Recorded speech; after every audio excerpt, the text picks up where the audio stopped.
घरों में जाकर के बताया, उनके अभिभावकों ने भी कुछ पैसे अगले दिन भेजे कि आप ये ले जाओ, उसके इलाज के लिए पैसे दे दें। कुछ बच्चों ने ला करके दिया कि मेरे पिताजी ने दिया, मेरी माँ ने दिया। ये त्याग की भावना आप कहीं और नहीं सीख सकते, ये इसी विद्या के मंदिर में सीख सकते हैं। आज रोशनी हमारे पास जीवित है।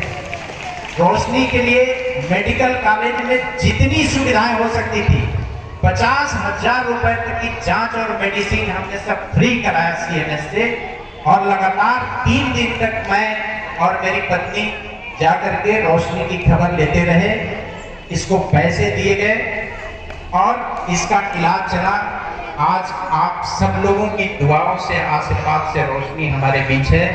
मैं इसे सम्मानित करने के लिए आज बुलाया हूं कि विद्यालय परिवार की ओर से इसे सम्मानित। एक और घटना हुई, दुर्घटना हमारे साथ, हमारी बच्ची के साथ। रन्नो बगल में बैठी हुई है।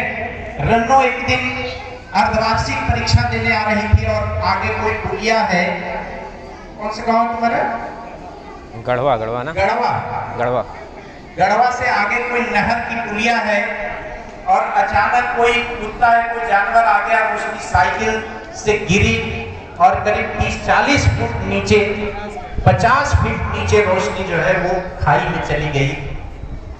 आज रोशनी जीवित है। जब रोशनी को लेकर के फतेहपुर हॉस्पिटल में गए, छुट्टी हो चुकी थी उस समय, फिर भी हमने अपने 2 वरिष्ठ अध्यापकों को, चंद्रभवन जी को, दीपचंद सोनकर जी को भेजा कि आप 4,000 रुपए और कलेक्शन के बचे हुए थे। मैंने कहा आप अपने पास से उसे तत्काल ले जाकर के 4,000 रुपए आप दीजिए और फिर जैसा होगा आगे देखा जाएगा, और ये सुनिश्चित करिए कि उसका इलाज सही ढंग से चल रहा है।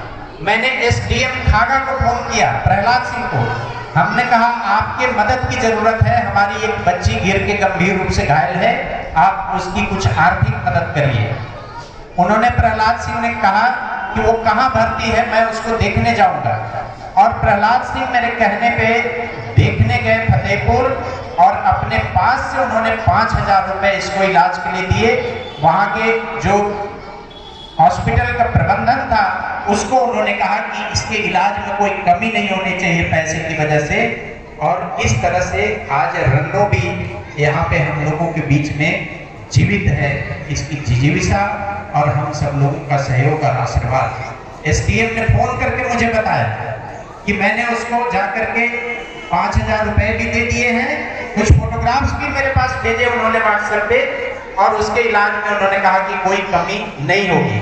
मैंने कहा इससे काम नहीं चलने वाला, वो पुलिया वहां से फिर कोई मेरे घर की बच्ची गिरेगी, आप उस पुलिया पे तत्काल रेलिंग बनवाइए, नहीं तो 1500 बच्चे हमारे पास हैं और वो 1500 बच्चे जो है वो रोड पर निकल आएंगे, फिर प्रशासन के लिए मुश्किल हो जाएगा और आप लोगों के लिए। SDM साहब ने कहा कि अगले दिन से उस पे काम लग जाएगा, और आज शायद वहां पे रेलिंग बनी है। क्या रेलिंग वहां पे बन चुकी है? अब कोई बच्ची वहां या कोई बच्चा गिर करके घायल नहीं होगा। बच्चों, ये मैं इसलिए बताया आप लोगों को कि ये हम सब की एक सामुदायिक जिम्मेदारी भी है।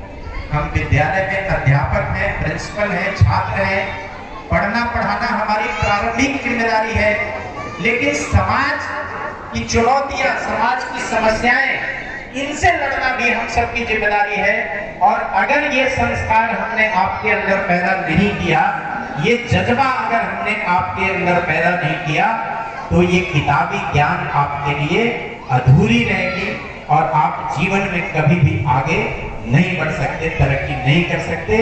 इन्हीं शब्दों के साथ बहुत बहुत धन्यवाद मेरी बात सुनने के लिए।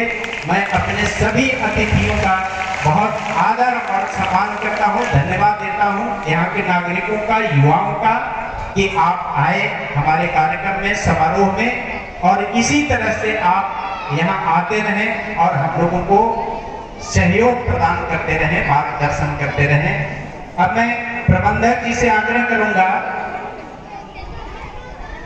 ये एक बहुत अच्छी घोषणा मैं करने जा रहा हूं। हमारे बीच में